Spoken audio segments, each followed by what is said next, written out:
All right, bro. How you feeling? I'm doing all right, man. How about yourself? I'm doing well, man. Listen, I'm glad to have you back. Um, it's just exciting to just get your perspective. You know what I'm saying? Not just from only your personal experiences, but also professional as well. So, start out. Tell us who you are. Tell us a little bit about you. For sure. So my name is Anthony Moody, and I am first and foremost a man of the Most High God, and I am a husband, father, and I am a licensed professional counselor associate here in the state of Kentucky.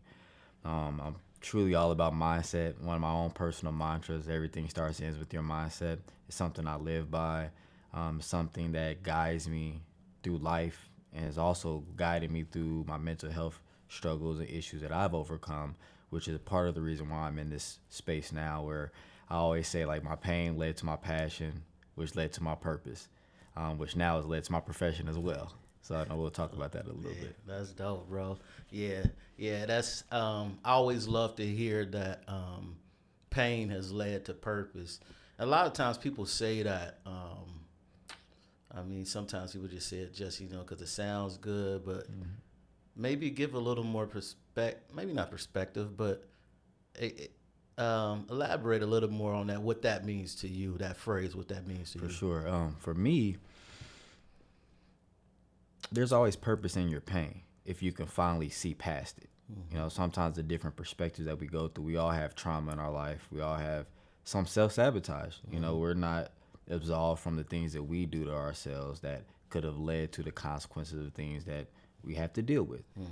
Some things are indirect, some things are direct. So sometimes you have to sit down and really analyze it, process it, and then learn something from it. So when I took my pain from, man, just feeling like a misfit most of my life. I had some issues with my parents multiple times. Not really feeling like I knew what my purpose was in life. So just being very reckless during my teenage years. I always was great academically, but a lot of the things I were doing were just bad habits, man. Just substance use, drinking, smoking, just doing whatever the heck I wanted to do. Felt like I was invincible, and it led me to some hurt and pain mentally and emotionally. And then probably about 2006, 2017, that's when it finally hit me, and I almost was having what we would call now suicidal ideations. First time in my life, I'm just like, man, I really think it would be easier if I wasn't here. And having to battle through that, finding and going to therapy for the first time at that time, and that's when I realized, like, oh man, this goes back from my adolescence of maybe feeling some abandonment and neglect. My parents were always there, they provided, but there are certain things mentally and emotionally I just felt like I lacked. And you suppress those things, and that pain just grows and grows. You cope with it in a healthy way or unhealthy way, as I was doing, and after a while, it made me have to sit down and figure out my life. So that's how I always say like my pain led to my purpose. But in between was the passion because I've always been intrigued with the mind. So that's how I really got into mental health. I was an accountant. I'm still technically an accountant now. I'm ready to transition out of that. But that was just a career I was great in, but struggled. I was having panic attacks at work. So that's where, to me, the full circle moment came in of all my pain hit me all at once. After all those many years of me just living life day to day, I didn't want to move forward with my life, and that's when I had to deal with my pain. Got you. Got you. Do you feel like there was and I'm sure there was because it always is like there were phases um, through these steps like your pain to your purpose, especially the pain, like was there phases, and if there was, do you remember what that was like, the how maybe the magnitude of it kind of increased? Do you kind of remember or recollect on that? Yes, almost too well. There's this thing in my profession, as a therapist, where it's like transference or counter transference, where transference is you almost will like experience what you felt based off the client that's in front of you. And counter transference is when they almost trying to project some of the trauma onto you. So clients will say certain things and it'll kind of cause me to go back and like, dang, I remember I was in that place.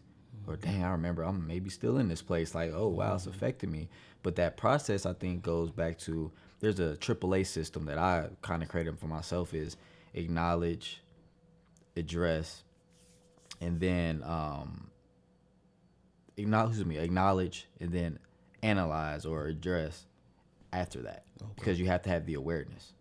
Once you have the awareness of what's going on, that's how you process it. You have to say, oh, I accept this. This is real. Let me take some accountability. Maybe I am the reason why some of this pain exists. And that could be a year-long journey for people. That could be years. It could be decades, whether it's grief, trauma, but you got to have the right support system, have the willingness to do it. So, man, those phases were big for me, but I had to do it in real time as a husband, as a father, and also transitioning and going to a whole nother career. So I had to do it in real time just to be able to maintain, which is only my faith that actually pulled me through a lot of those days. So that process is different for everyone, but you have to be honest and vulnerable while you're going through it. But it helps you to endure, to have the patience, and then also to grow and look back and share your testimony once you pass the test. Got you. Good. All right. We're going to touch a little bit more on that. I'm going to come back to that. But I want you to kind of talk about your journey into the profession that you're in now. Right. So, yeah, so I am a licensed professional counselor. So there's a license here in Kentucky. Essentially, I practice therapy. I would say probably the pandemic. The pandemic, I was working a job. I lost it. Maybe December 2020 kind of shocked me. So it made me want to figure out, like, I need to find a new career. Accounting at the time, like I said before, maybe back in 2016, I was having panic attacks. So I knew accounting long-term wasn't for me. Even at that time, I was halfway through my master's. On my way to be a CPA, I'm just like, I'm miserable in this career. I could do this for the next 20, 30 years, but be miserable. I need to figure out something. So fast forward 2019, I received a severance package from my job at the time I was working. And that's when I was like, oh, wow, this might be the end of my accounting career. Now it's the time for me to explore other things. Gotcha. So in between 2009 2020 was me just kind of working multiple jobs, working on my own mental health again at that point, because, of course, losing a job that you never thought you were going to lose, even if you hated it, still affects you.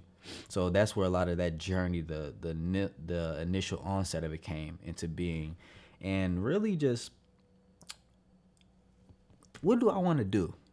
What can I wake up every day and do, but it doesn't feel like work? And I was just starting to, walk with the Most High, a lot more serious at that time. So I'm trying to see, like, how can I use my gifts, my talents in a profession that also I could benefit from monetarily, because a man that don't work don't eat, so you can't just be out here. Right. So all those many different years of staying in an accounting career just to provide for my family was a sacrifice, but I knew deep down I was dying in the inside and I was just miserable. So me starting to look at programs, I found UK and applied for the clinical mental health counseling program and the master's side and the graduate program there. What was that? Maybe December 2020. I went through the interviews over the next few months. I got accepted into the program, started August of 2021, and I graduated last August. Okay. So, and that's kind of got me into the profession, I guess, technically, but also academically, so I can have the required credentials to move on to the licensure. And I've been practicing a little bit over 2 years now, and I love it. That's dope. I remember we was having a conversation before about this, and you were talking about how you were drawn to and interested in the mind, right? And so that's kind of what led you to this profession, correct? Yes, that's that on the back end, yeah. Okay. I think what really led me to do this professionally had to be my own journey with a therapist. So you think about 2016, just think about how the world was 8 years ago. There wasn't a lot of mental health advocacy. You didn't hear a lot of it. Our community especially, there's that heavy stigma that exists. So my wife was going through postpartum at the time, so that was my true support system. But she couldn't even support me during that time because she was going through what she was going through, and I needed somebody. And I was praying, meditating, and in my head, go to counseling. I was like, go to counseling? How do you even find a counselor?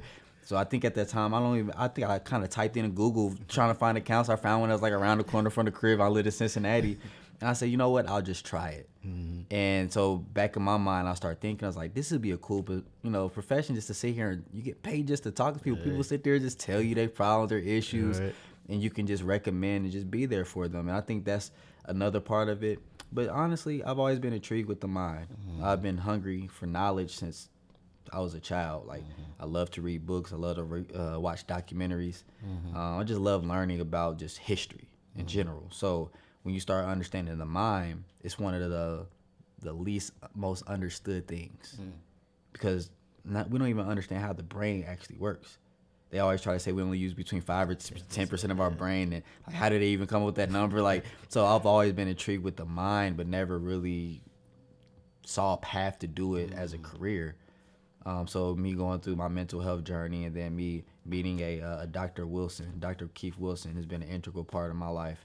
Um, you know, transition to mental health. He was somebody I met at UK, and he kind of showed me like you know you can actually do this as a profession, and it's actually needed. We need more of Mm-hmm. you in this profession. In this profession, I didn't know what he meant.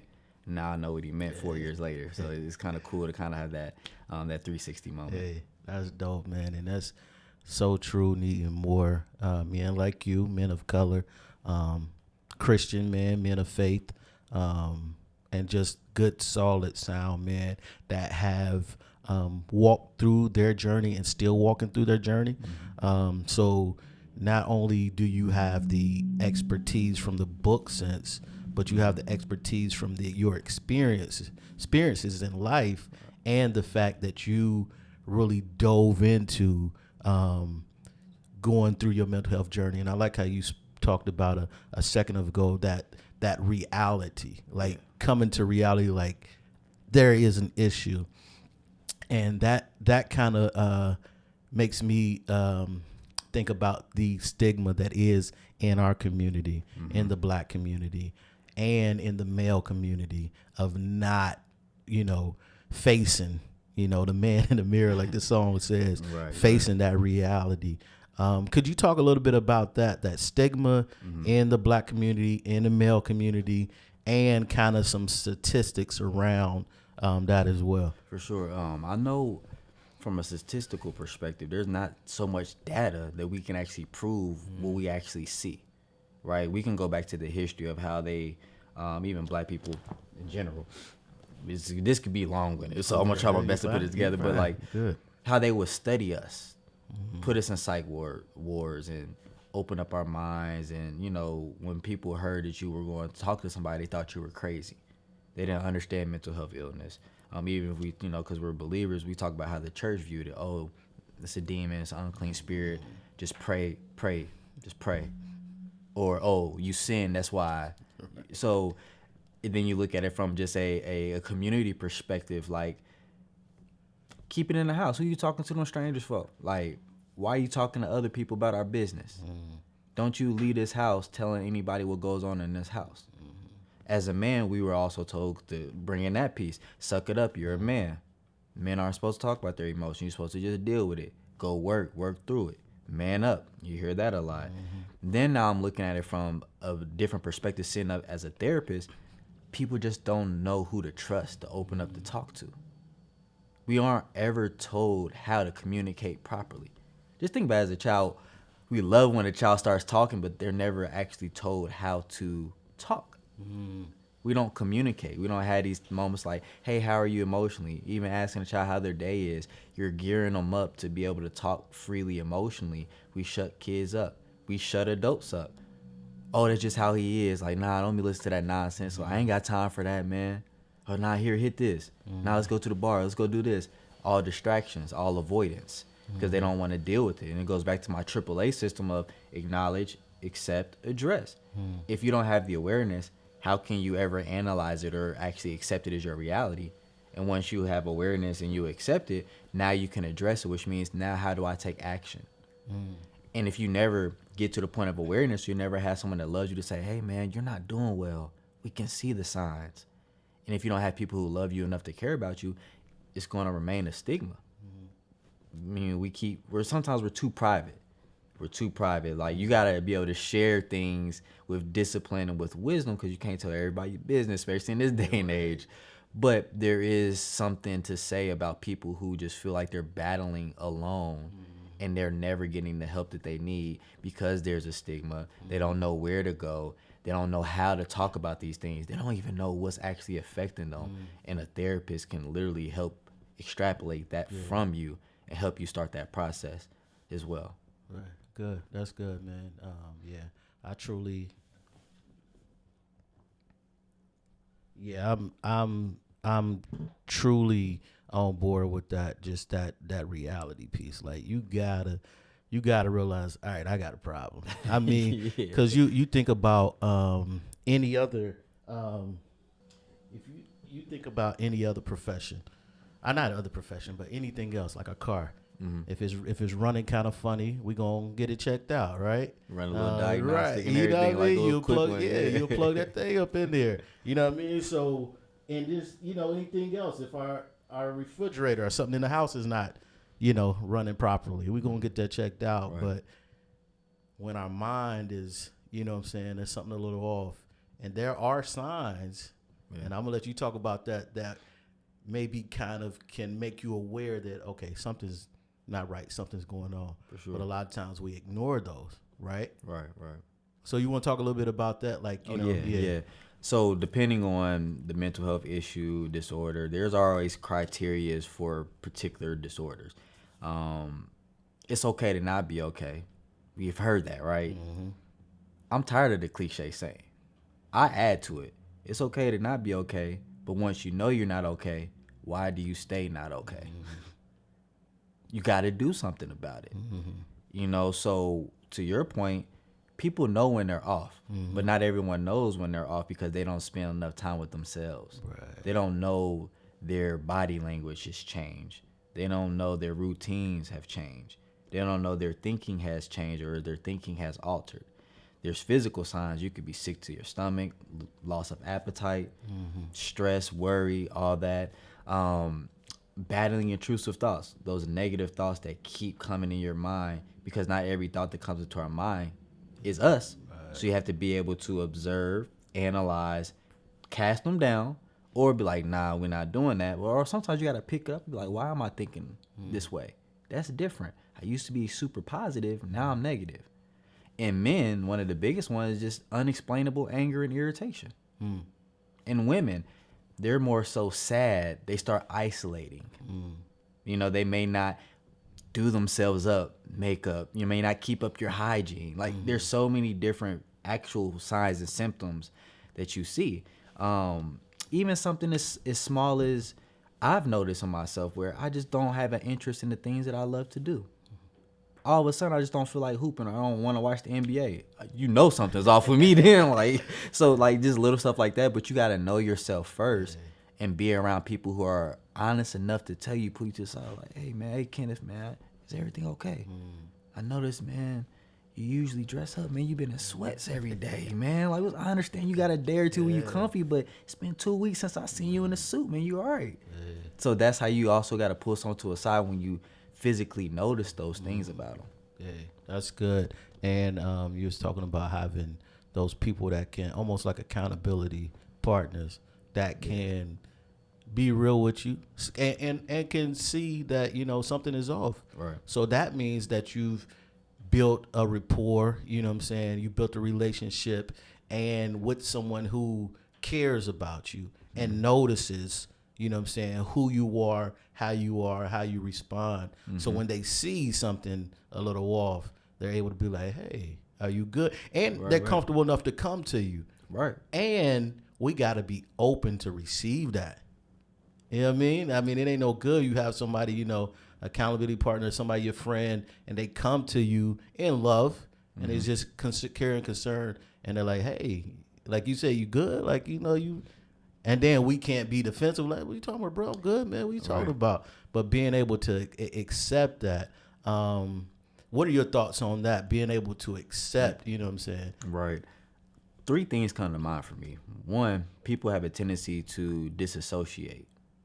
So they literally will remove themselves from anything and everything, whether that's interactions, whether they're extremely social at some point. Now they're not as social. So you talk about this disassociation where they just completely withdrawn, mentally, emotionally, sometimes physically as well. Then you got the people who avoid. They're looking for a distraction. They're looking for a way to not deal with whatever's in front of them or within them. And then also you have the people who suppress. I'll deal with it later. I'll deal with it later. They push it, push it, push it. It's almost like when we were kids, we really sucked at cleaning up our rooms, keeping it 100, right? So we would just throw everything in the closet or throw everything underneath the bed. So just imagine as an adult, all you've done with your mental anguish, your emotional disturbances, your stress, your worry, your trauma, your pain, being upset, you just thrown into this proverbial closet. Now, something happens, you try to throw it in there, everything spills out. So now you're not just dealing with something that happened 5 minutes ago, but now something that's also happened 5 years ago that you never processed. So that disassociation, the avoidance, and then suppressing, I think those are the three main reasons why someone would get very defensive or offensive. Sometimes we can also be blind to it as well, because we're just so stuck in being in survival mode or just going through the motions that we don't realize that something bigger is going on until someone's able to point it out, which not everyone has, unfortunately. So I always say, hey, it starts with you. Learn you, know you, so you know when you're off. Go to doctor's visits, because you can have like blood pressure. If we talk about more signs and symptoms, all of a sudden you're getting sick more. Your immune system can be inhibited or infected or inhibited. Inhibited. Stuff like that. So once you truly know yourself and you know your body, you'll know when you're off. Like, dang, I'm sleeping a little bit longer than usual, or dang, I'm up late at night because I dread waking up in the morning. I used to be that person. Like, man, I hated the next day, so I would stay up as long as I possibly could, because I hated the process of waking up in the morning, because I did not want to do what I had to do. So that's just signs and symptoms on top of that. And also, just to answer your question and go back to those three things: disassociation, avoidance, or suppression. Man, that's good. That's really good. Those three things. I like the analogy you use about the closet, like putting everything in there, stuffing it in there. You go to throw something else, and then everything falls. But I like you pinpointed, because like when you just throw stuff, like I did it when I was a kid, just throwing stuff in there, you're not stacking it neatly. You know what I'm saying? Right. So like you pointed out, something from 5 years could fall out ahead of something that you put, you know what I'm saying, just recently, just because everything is just kind of compiled together. And so now you're dealing with not just what recently has caused you to throw something in there. Now you have to deal with something that's years back that you probably, like you said, suppressed, kind of forgot about. And it's a huge factor into why you're dealing with what you're dealing with now. So just that importance of really going back and dealing with those things from your past, that got to be important. And then a real life example to piggyback off of that. Now you're looking at somebody that hurt you, and you don't see them in front of you no more, but there's someone else in front of you that you now take it out on. Trauma response. Then there's also trauma bonding. Now you and some buddies are bonding over the trauma, and you're cool, and it could turn into a toxic relationship, or even if it's an intimate relationship, because you never dealt with something in your previous relationship. So now when she's yelling at you, in your mind, it's like the other person that was yelling at you. So you're not even going to hear what they're clearly saying, because now you never dealt with that. So there's many different ways it can show up, even on the job. And, like even just in everyday life, somebody cut you off in traffic. Now you going off on somebody that you don't even know. And road rage is something crazy. You never know what people on these days. So now you're not being logical. Now the emotions are taking over and are controlling you at that point. And that's a lot of the hurt and the pain that has to come out in some way. So then it becomes a secondary emotion, which is usually anger or frustration or irritation or just being upset, because that main thing you never dealt with now over time is growing into something else. We see it all the time when people grow, have grudges or have resentment towards someone. Now it turns into bitterness. Now it turns into unforgiveness. Now it turns into anger. Now it turns into hatred. Then you don't know what you're going to do at that point. So it's very vital that we actually deal with it and process it as soon as we can, as quick as we can, so that way it won't affect us later on in life. That's good. That's really good. We're going to pivot. Actually, I'm gonna ask one more thing, and then we're gonna pivot. So my whole purpose of this podcast is to help normalize men addressing and being aware of their mental health. We talked about it already. We clearly know that's a stigma in the male community, especially the black male community, of, you know what I'm saying, just addressing our mental health. And it's for many different reasons. Some of which you mentioned, like your man, suck it up. Some of it is the distrust in systems and things like that. So that's my whole purpose of this podcast, is to help normalize that, because I want to see our brothers be able to express their emotions properly, and because a lot of it, the expression of it in the wrong way is what leads to a lot of the issues that we're dealing with. So that's my purpose. So any thoughts on that? Yeah, that's man, we could spend hours talking about that and trying to dissect that. Yeah. But I think a lot of it has to start with more of us have to do the work first. Once you do the work for yourself first, you're going to start to have more empathy for other people. And I say with just men, like, prioritize growing in emotional intelligence. It's one of those things that people don't really talk about that much, Right. but it's very vital because it allows you to be aware of, to address not just what's going on within you, but also what's going on around you and others. So you're able to pick up on that stuff, have more empathy towards people. If you're able to observe, like I was saying before, you can actually externally observe when someone's going through it for the most part. Their body language is off, facial expression is off, their tone of voice is off. But we have to learn how to deal with ourselves first, because it's the whole example of, if a plane goes down, you can't help someone else with their mask until you help put your mask on first. That's good. So you can't help someone heal or deal with mental health until you start dealing with your own. Yeah. And then you become selfless. Even though I'm still going through stuff, now I know enough to help the next person out. It's a blessing to do it as a profession, but it's even more of a blessing when I could do it with people who truly need that person. Right, yeah. Because I deal with court-ordered people, Right, kids yeah. who say, my parents has me here, but it's a difference when that man say, hey, something's wrong with me, man. Do you know anybody can help me? I'm like, you know what? I can help you. Yeah. And it turns into being able to vent. You got to let it out before you let it go. So you cannot deal with it until you actually let it out. Good. People try to move past something without actually expressing themselves. Psychotherapy has been proven to physically heal the brain from trauma, because there's power in just being able to let things out and to discuss them and talk about them. We are human beings who have turned into human doings. So you're so constantly just focused on do this, that you're not present. Yeah. So being mindful is how we bridge the gap to say, you know what? Let me help this person. Or actually, let me help me so then I can help other people, because you can't pour from an empty cup. Right. So I think that's where the conversation first needs to start. Like, more men need to prioritize being better husbands, better fathers. And if you are a man of the Most High, start there. Yeah. Because when you become a better man of God, you'll become a better husband, better father, a better friend automatically. Yes. So that's where my suggestion would be. But to the world, they just got to be able to come together more, and not just for sporting events or go to the bar or go out to eat. right. Like, we got to have real conversations that are edifying and that are dealing with real things.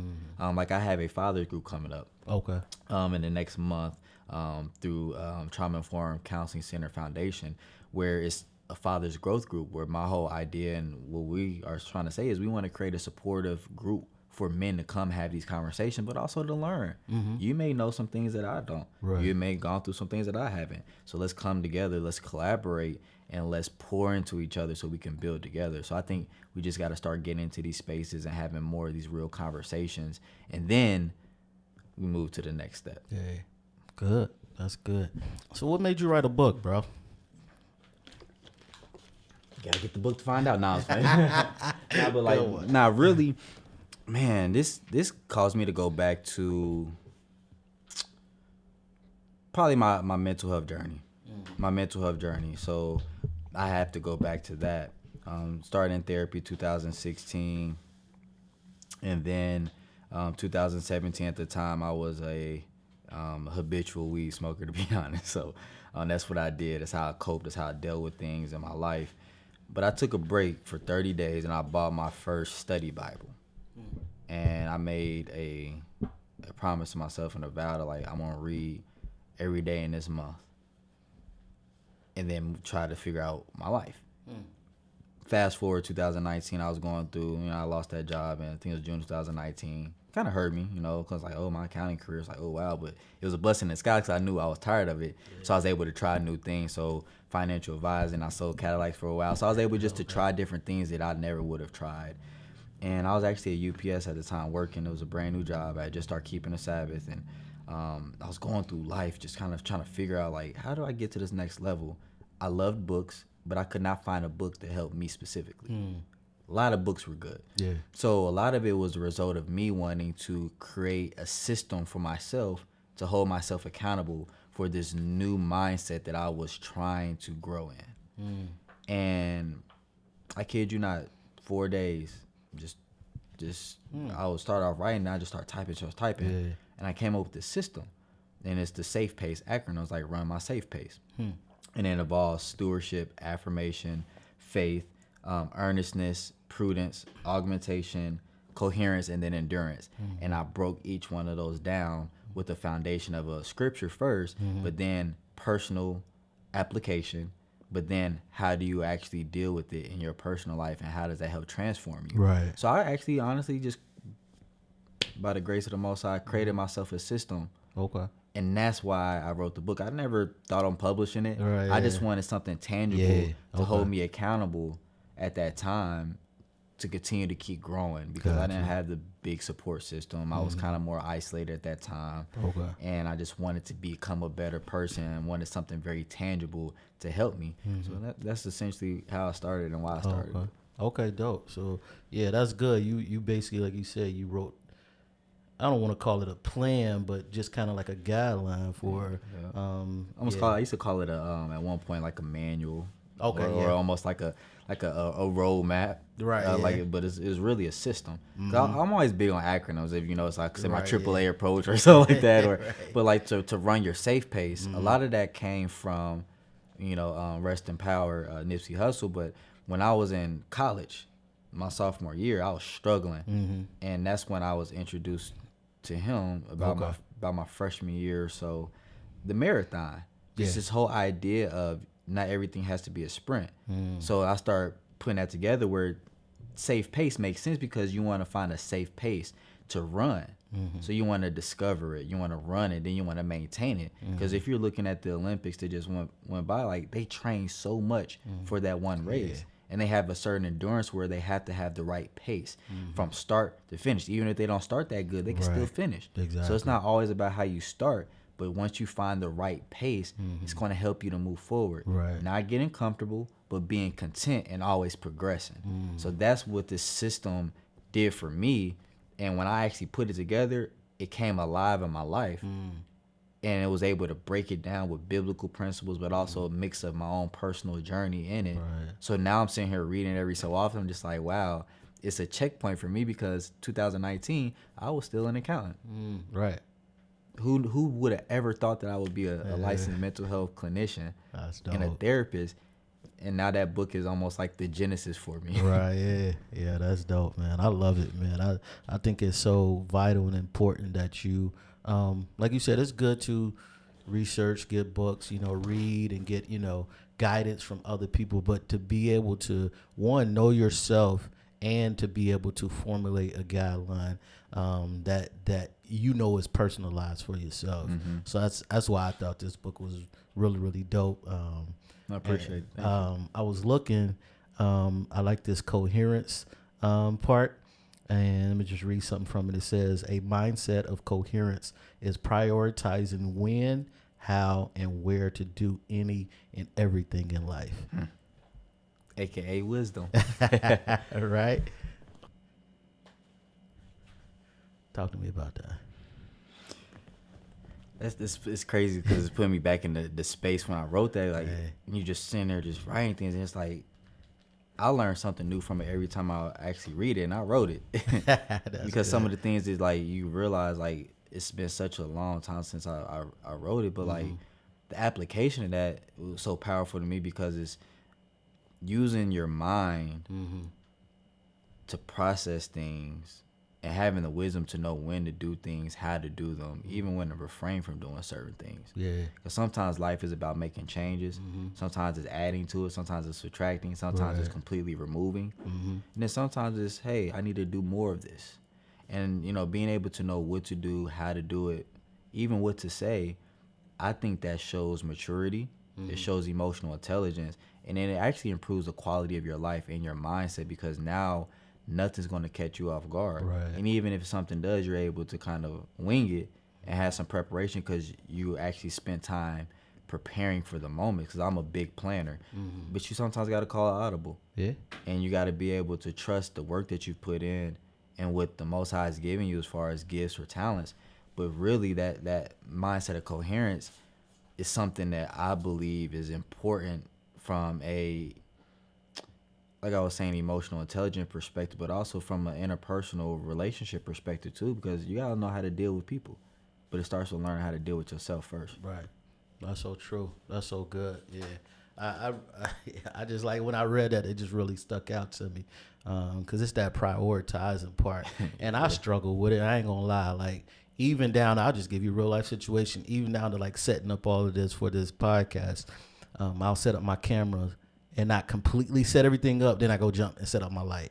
And then I go jump and set up the mic. You know what I mean? Right. But not stopping to do one thing. I was watching a clip, it might have been on Instagram or something, where a father was working with his son. Well, he was with his son, and his son was getting ready in the morning. And his son had woke up kind of late. So he was trying to rush and do everything. And so, like, he's going to put on his socks or shoes or something like that. Going to put on his shoes, and he hadn't put on his socks yet. So I was like, hey, slow down. Yeah. Put your socks on. Put Right. both socks on. All right, now put your shoes on. You know what I mean? So it's just that, and I think that boils down to like focus and your mind not being so clouded. Yeah. So just that focus piece. That's why this really stood out to me, is like knowing when, like prioritizing. Even now, we don't always feel like doing stuff. Like you were saying, like real life example. Like, man, it's hard being a father at times, because you got to sometimes show up when you aren't even able to show up for yourself. Right. But you don't want them to see that. So something that I've adopted maybe the past year or so, discipline over motivation. Motivation is, I have to feel like doing it. Right. Or someone has to charge me up emotionally to do it. Just think about it. People who paid to go see motivational speakers, they're paying for an emotional high. But shortly after the conference, Yeah.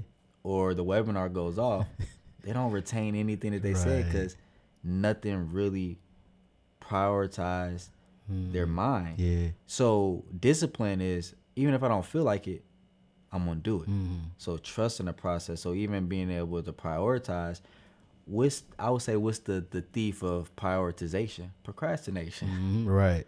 When you kind of put things off. So now you, like you just said, you got to scramble and do things. But when I've learned to start prioritizing, you can't prioritize without being disciplined. Right. Facts. And not first without having a coherent mind. Yeah. Facts. That's good, man. That's so good. Yeah, that really jumped out to me.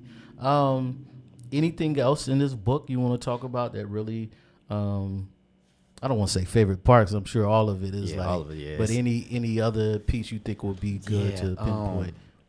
I would say, I think I put in there, it's like my the interlude was like, your mindset is your crown. So understanding, like, everything starts and ends with your mindset. Like, that's not just my own personal mantra. I truly believe that.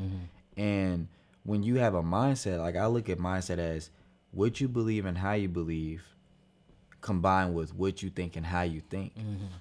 That's how you behave. You treat people that way.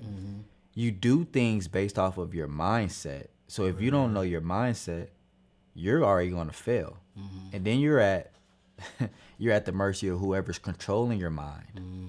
A lot of people don't realize that they're actually being controlled, whether it's through indoctrination, manipulation, all these many different things that people actually fall into unaware. Right. So one thing that I always want to always stress is, like, you got to know you. Yeah. Know your mindset. Take the time to invest in things that matter. Become mindful. Yeah. You know, being able to sit and be present. What do you smell? What do you see? What do you hear? What do you touch? Yeah. How do you feel? And also being able to verbally identify those things, but then also take it a step further. Can you express that to other people? Because when you have a mindset that actually shows the whole safe pace, like when you go through and you combine it together, all those parts work together. And that's something I feel like that system will help people, even if you're just starting off. There's very simple, practical things in there that will help you to start yourself on a mental health journey. I always say it starts with you and your willingness. You can have the best therapist in the world, but until you show up and you care enough and you put in the work, it doesn't matter. Right. So you have to first start with you, have a willingness to sit yourself down. Even if things that you did in your life that you aren't proud of, learn from it.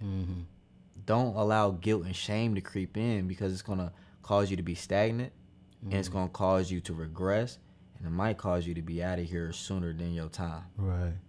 And, you know, I think probably the other thing about the book that I truly enjoyed, it's an easy read. Yeah.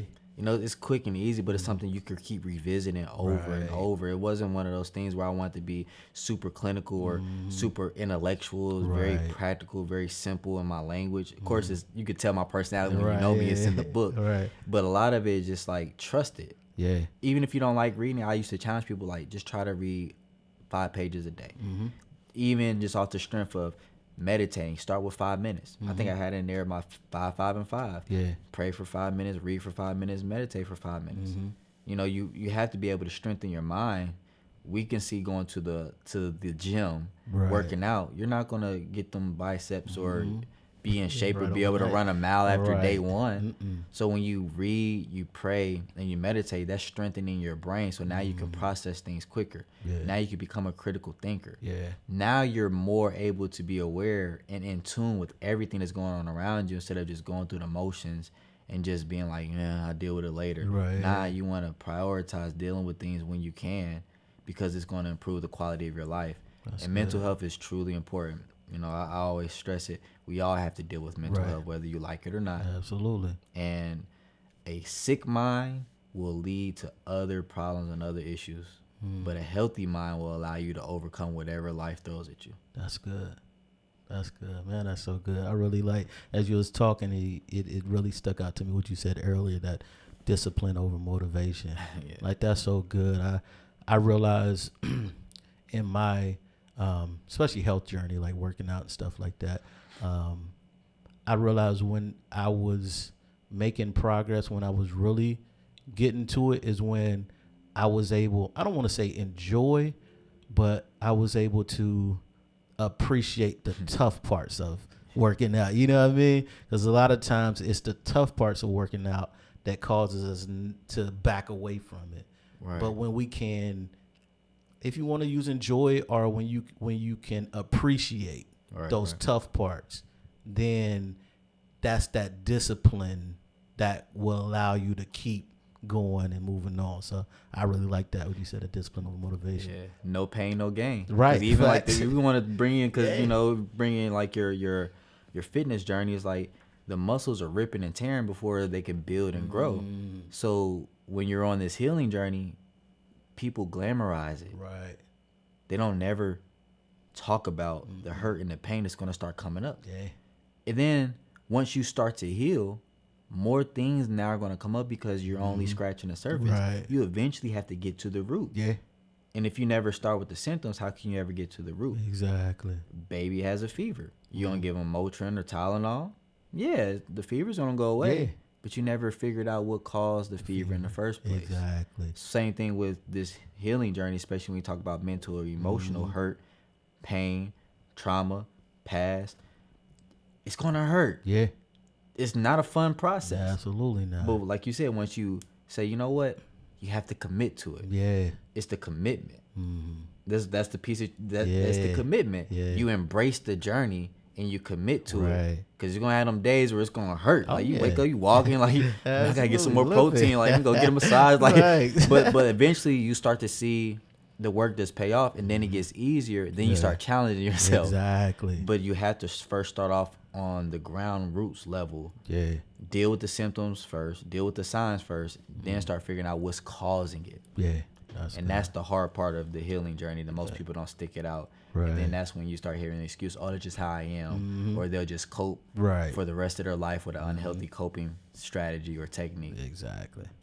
That's good. All right, bro. Any parting words? I appreciate, the opportunity just to share a little bit of my story and just a little bit of why I do what I do. This is something that's very, very key to my life. And me getting outside of my comfort zone and learning how to talk a little bit more. It's easy to do it in private settings one-on-one, but when you never know that who you're going to affect or who's watching you or who's waiting on you, and something I'm going to challenge everyone. How many more people are going to die or going to be hurt because you aren't doing what you're called to do? I never forget that. Someone came up to me, somebody randomly. I didn't even know they had my book. They read my book. And they came up to me and said, how many more people are going to die before you actually start doing what you're supposed to be doing? Wow. And I looked at them and I knew it was the Most High talking through them. Yeah. So ever since then, I've been trying to be more comfortable being uncomfortable. Yeah, absolutely. Because I'm a person that's behind the scenes. I don't like attention. I don't like talking. We talked about it before, like how I accept the call to ministry, like preaching and emceeing. Like that's hard to be up there. Yeah. Because people look at you with a different microscope. Exactly. People start analyzing you a little bit more. They're a little bit more hypercritical of you, Right. and they're almost waiting for you to fall. Exactly. Absolutely. So that's gonna hold me accountable. Yeah. But I don't ever want to play both sides of the fence either. So it's like, okay, this is when you submit to Yah, or you submit to the Most High, and you start asking Him, like, how do I move the way you want me to move, not the way that I want to move? Yeah. And I think that's going to be very vital because we all have a call and we all have gifts that sometimes aren't being used. And we have everyone that's assigned to us in our ministries. And we have to perfect those ministries and do it the right way, so we can help the next person. And if this is just a part of me doing it, it's hard for me to do, but I'm going to keep doing it. So I appreciate you for just the challenge and just inviting me and creating this space for me to come and talk and just share a little bit about my story and why I do what I do. Good. I appreciate you being here, bro. This was great. All right. That's a wrap. All right.